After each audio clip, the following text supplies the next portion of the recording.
over the weekend there was a coup in Egypt that brought down the Muslim Brotherhood. President Morsi was removed from office. There's a couple of things to establish here. For context, Morsi was terrible, and the Muslim Brotherhood really, unfortunately and painfully, um, was that it was failing objectively to keep up its commitments to maintain an open and broad-based society in Egypt, or to help build one. And I think that there was a very genuine civil society movement against Morsi. So that all is true and real and needs to be acknowledged. Now, what happened? There was a military coup over the weekend, and the military is back in charge. And I think, as I said last week, I don't think the military has ever not really been in charge. Fundamentally, the military is the biggest economic actor in the country. It manages its foreign relations with the United States and the kind of client relationship with the United States and the strategic aspect of that arrangement.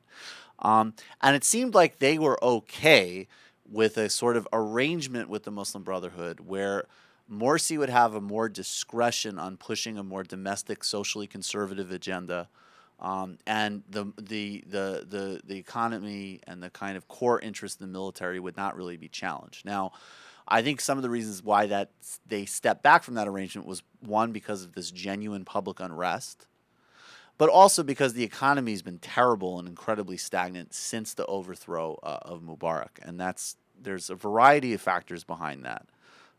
Obviously, the whole system of extreme wealth inequality and things like that that existed in Egypt certainly predate the Muslim Brotherhood, and were a major component of this kind of militarization of the society and the economy in some respects.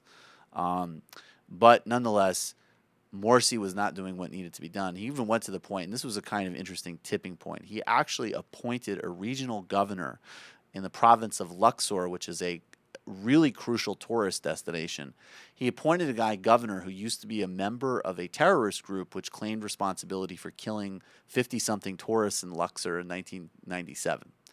So, even, this group renounced violence and all the rest, but the tone deafness of a move like that, in a place where people are really struggling economically, shocked people.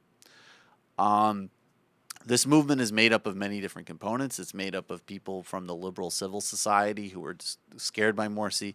It's also made up of remnants of the old regime who want to return to military rule. And now, over the past couple of days, I think the worst fears of people who are concerned about a coup are definitely being realized.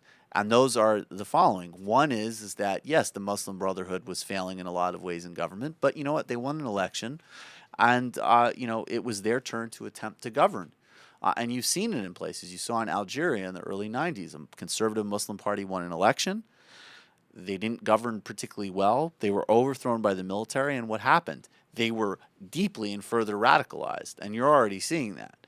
So I think there's a much higher likelihood of a kind of violence and potential growth of terrorism because of the subversion of the democratic process, as specifically regard to the Brotherhood.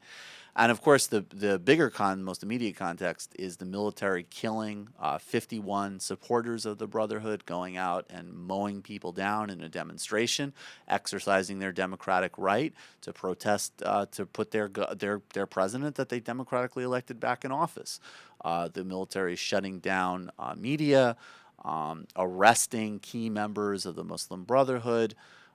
So this is not, I mean, even this kind of like optimistic talk that some people had about some type of enlightened coup or something, if that doesn't seem pretty obvious, that should be an oxymoron in and of itself. But that's obviously not happening. And most disturbingly, I think in some ways, this just kind of validates and vindicates the Mubarak legacy, because Mubarak ran this criminal, brutal regime, and basically his only answer domestically and internationally was, well, look, if you don't like this, you'll get the Muslim Brotherhood. And the Muslim Brotherhood did come in for a year, and now we're back to Mubarakism without Mubarak, apparently. So very troubling. Obviously, the situation is still really fluid, and I think that there's still hope for Egypt, but it's really disconcerting. And a whole other aspect of this is, the labor movement, the other the economic forces that helped drive out Mubarak weren't addressed by the Muslim Brotherhood, and they're not going to be addressed by the military. And that, I think, is a whole very significant part of this whole Egyptian equation that is not addressed, certainly in Western media coverage. So that's my take on what's going on in Egypt. I hope felt maybe a little all over the place, but I think that is basically what you need to know. And things look really bad. You know, and the atrocities that happened this morning with the shooting of the Morsi supporters is really disturbing. And all sorts of other things. You know, a gas pipeline was blown up, presumably by a terrorist group. There's a lot happening. So, anyways, we shall see.